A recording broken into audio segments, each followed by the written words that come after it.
What's up, dudes? How you doing? HW here on a beautiful, beautiful, beautiful morning in Nashville. The snow is almost all gone. Playing a little dad blues rock up front. That was advanced dad's blues rock, by the way, and I'm going to tell you why. Because it's minor, pentatonic. That's what makes it dad blues rock. But it's advanced because it's on a dumble. Well, not a dumble. A capture of a dumble. Well, a capture of a clone of a dumble.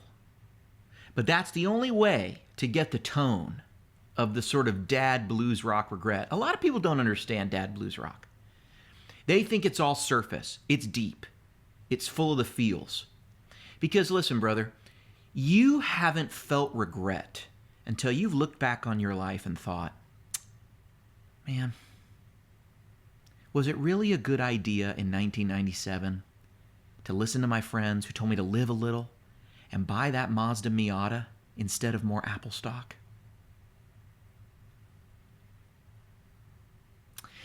Because that Apple stock is worth about 6 Ferraris today. And that Miata, gave it to my nephew. He put insurance on it, or he said he did, or he let it lapse. I never really found out. And then he took it and he totaled it. And I was getting calls forever because he didn't do the registration right. And they were trying to come after me, but I had sold him the car. And I told his mother he could be responsible for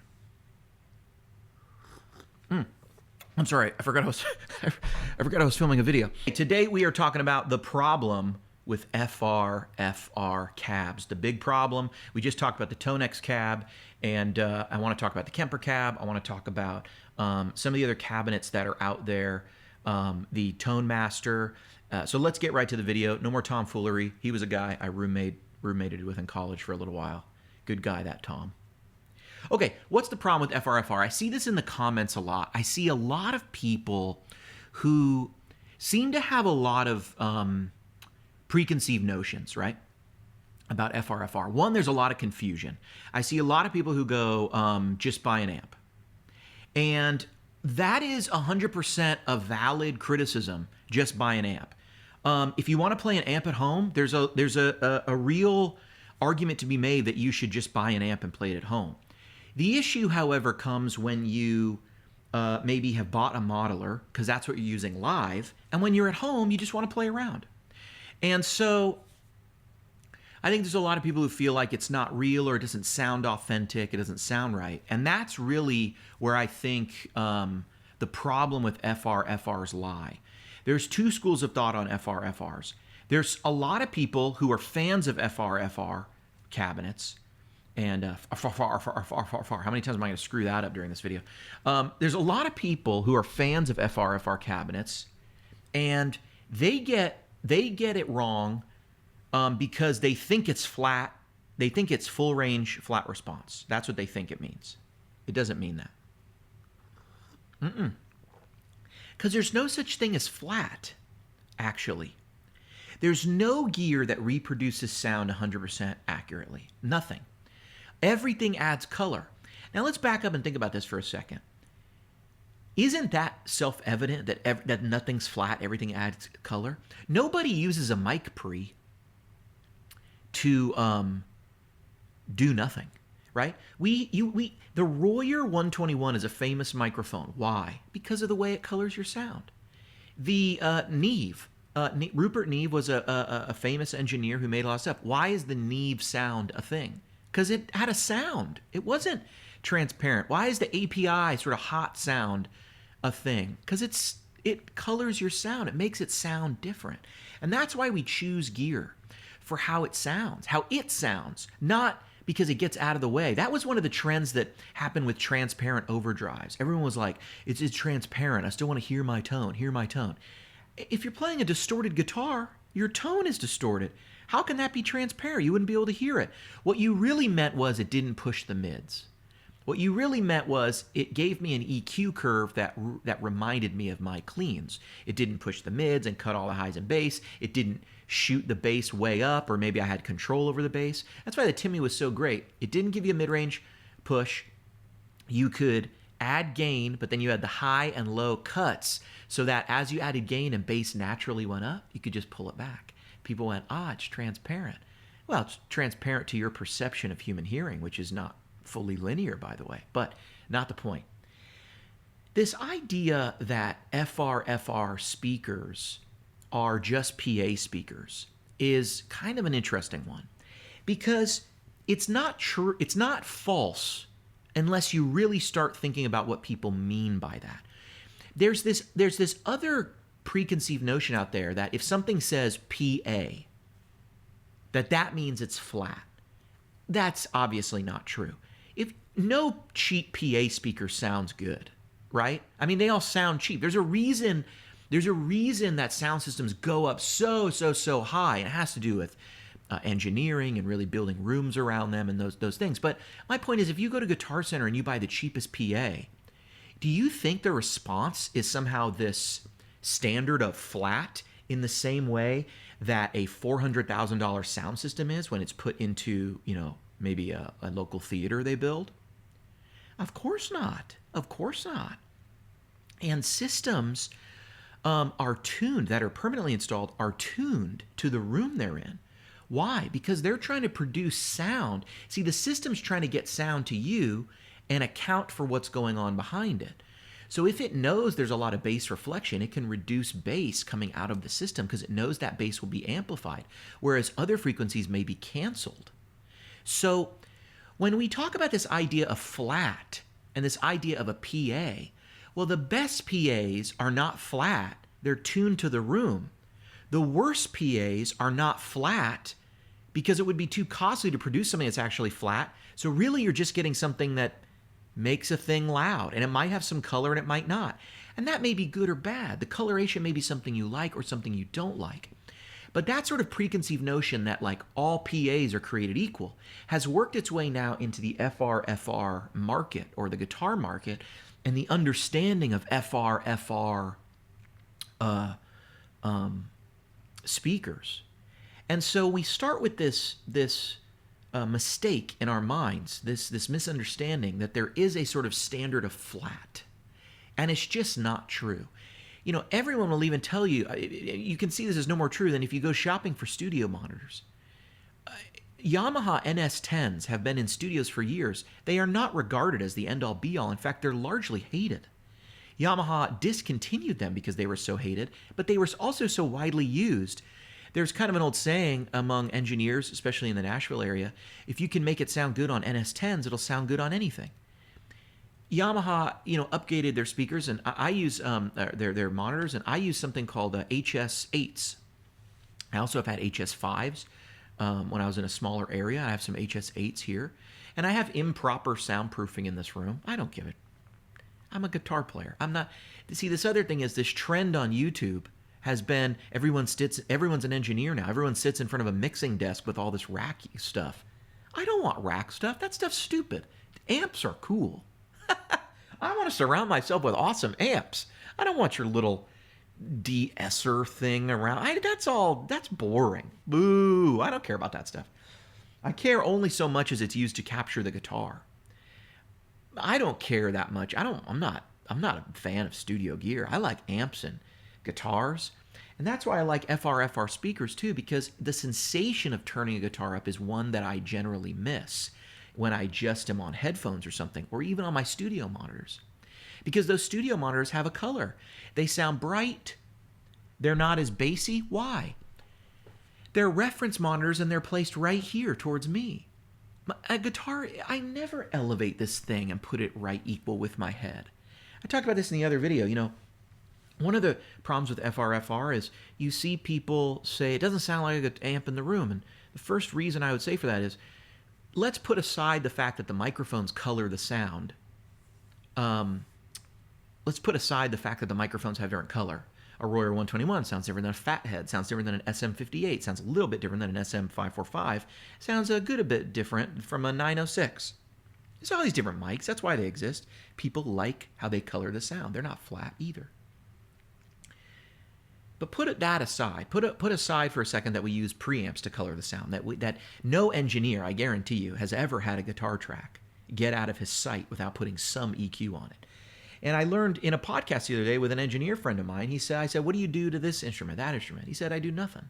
And later in the conversation, he said, I don't do anything. I just put the highs and low cuts on. I went, wait, that's something. We have this conversation. Turns out, engineers, when they say they're doing nothing, that means they put high-low cuts on everything, right? Because that's what an engineer does. They got to make the sound fit. So when they say, I'm really doing nothing, it means you sound great, but I high-passed and low-passed you. That's nothing, right? What's on this beef? Nothing. Well, hopefully a little salt and pepper, right? I mean, nothing. It's just great. The idea that you can elevate a speaker to this level of your head and have the same listening experience because a speaker is flat, it just goes against physics. Because a speaker is a cone, and in the center of the cone is where the highs are produced, and things get darker and different as you go out. And so as that cone spread, as the throw of the vibrations go out, you get a mix. See? The frequencies from the cone are mixed together. And that gives you the sensation of walking around a speaker, how the sound changes. But put away microphone EQ differences and all that stuff. A microphone is your ear, a simulation of your ear. And it's right up on that speaker. There's a speaker right here, and that microphone goes right here. You never listen to a guitar that way. So the first thing that happens when you listen to monitors is you go, oh, everything's like so direct and like precise and right there, and nothing goes through the filter of the room, which is what FRFR Cabs kind of help you do when you have a modeler. Maybe you don't want the headphones, but you want the sound to fill the space because that's how you're used to playing the guitar. You often don't point the amp. Look, I've got my little Tonex cab right here. You often don't point the cab up at you. Some people use the tilt back legs. Leo Fender thought everybody would. But pretty quickly, guitar players figured out I don't always do that. Sometimes I want to point it at the audience. And that means that it's actually, a lot of times I'm standing too close and it's blowing past my feet and going out there. And so where I'm standing, I'm not getting the proper mix of all the frequencies coming out of the speaker. I'm not getting all of the amp throw. I'm not getting the full conal dispersion of the frequencies.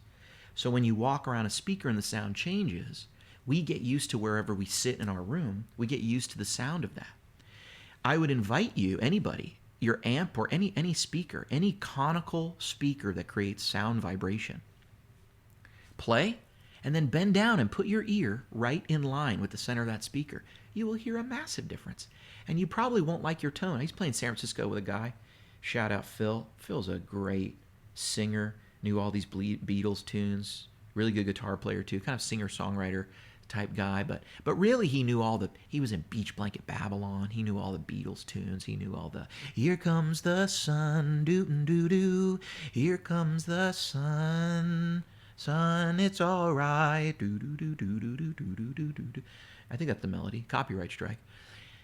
And man, he was great. But Phil's still a friend of mine. Man, he had this 70s Strat. I never told Phil this. He might be watching. I thought it was a dog. I always thought that was a dog of a guitar. It was too heavy. I didn't love the sunburst color. Heavy, man. Heavy. You know? One of the heaviest objects on earth, if I'm being honest. And he replaced the pickups. But I never thought that guitar sounded good. It was too bright.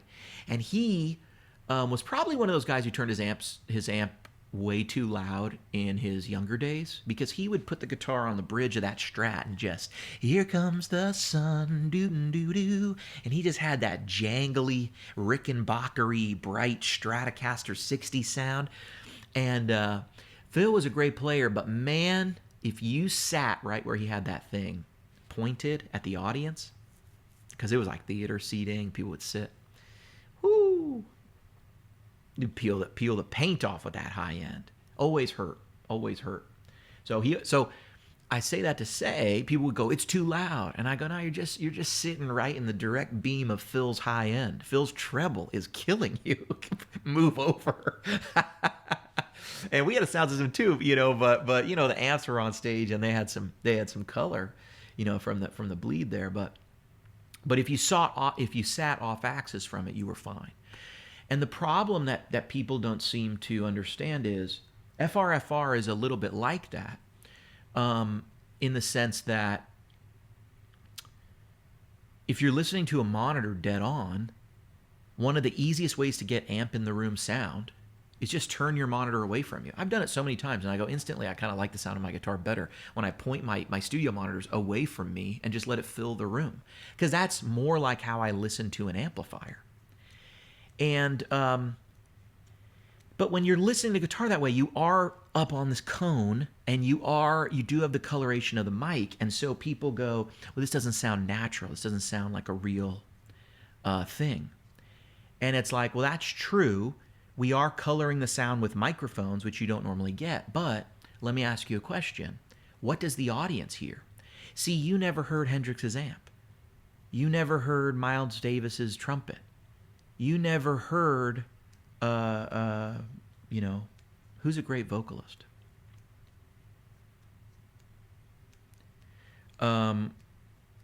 I completely. You ever just not able to think of like anything for a second? Who's a great vocalist? I was trying to think of a great vocalist, and then I thought of a couple names, and I didn't want you guys to judge me. I was gonna say Adele, and then Cher, and then Celine Dion, and then I was like, they're kind of women powerhouses. I don't know how Cher snuck her way in there. Let me tell you that you never heard Robert Plant go, days, days, days, days, days, days, and confused. You never heard that. You only heard him through that microphone. You only heard Jimmy Page, you only heard him through that microphone.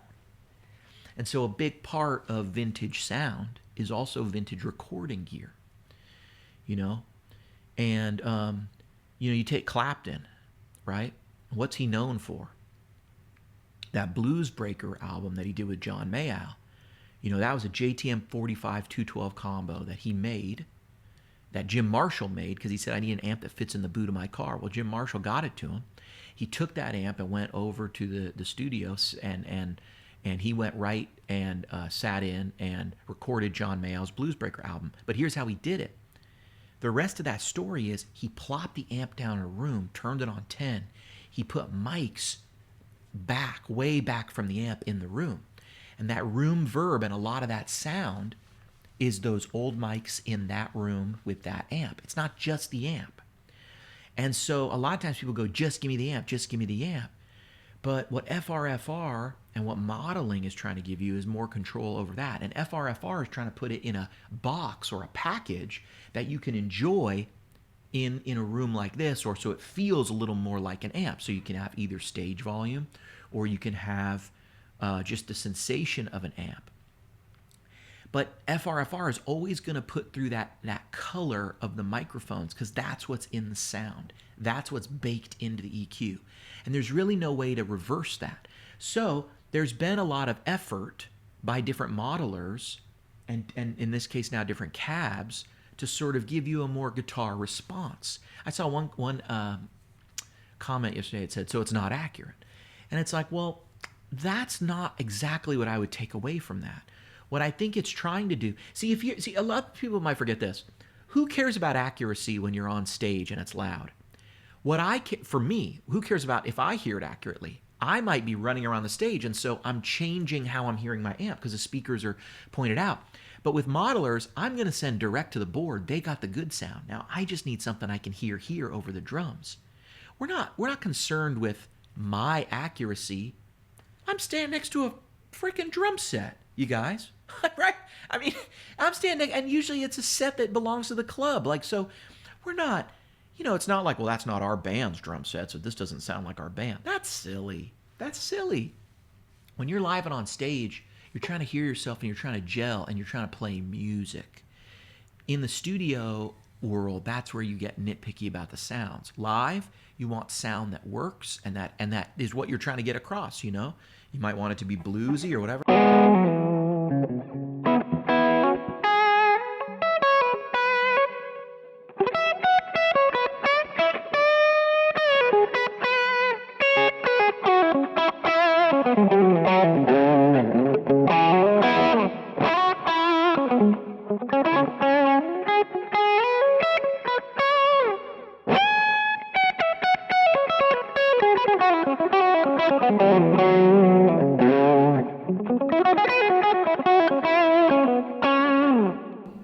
Early. Got to get warm. I felt looser at the start of this video. I've been talking too long.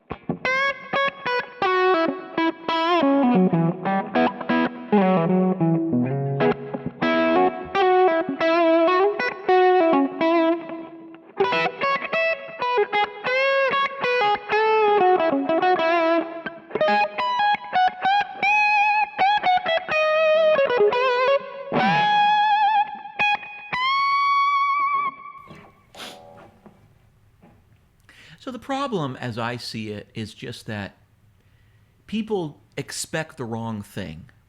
If you want the real amp, just buy the real amp. I get it. Look, I have a bunch. I love real amps.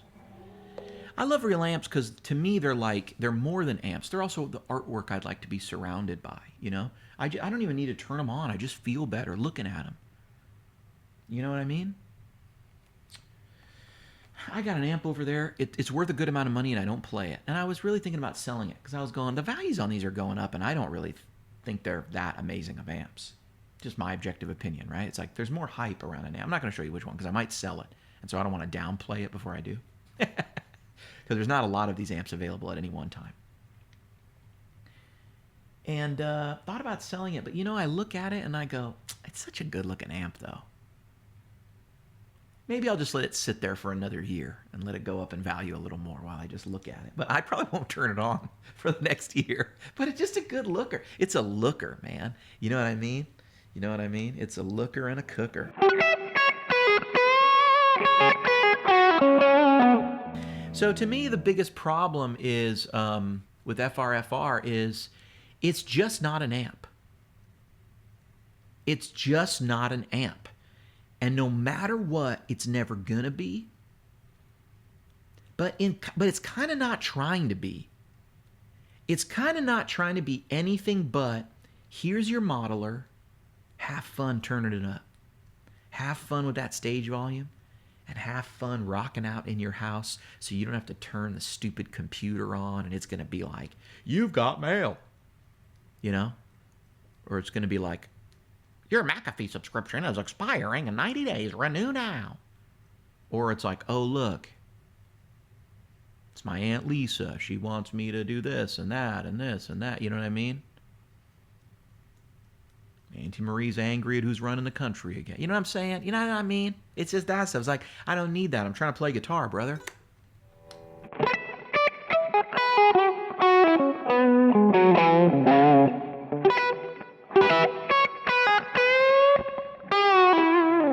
You know, I'm trying to sit around and reminisce and go, my gosh, Ernie at the neighborhood poker game told me about this thing called Bitcoin. He told me in 2006 he was mining 3 Bitcoin per day back then. Why did I not just give Ernie $5? $5. I used to buy 2 gallons of milk for $5. I used to buy a Nesquik. I think it was like $6 with a Nesquik. I used to walk in and just buy the big, they had the tall, 20-ounce Coke with the puffy Cheetos, Flamin' Hot Cheetos, Salsa Verde Doritos. Remember those? Oh, but I could have given Ernie just $5. Crazy old Ernie. He went to jail. Anyway, I've been HW.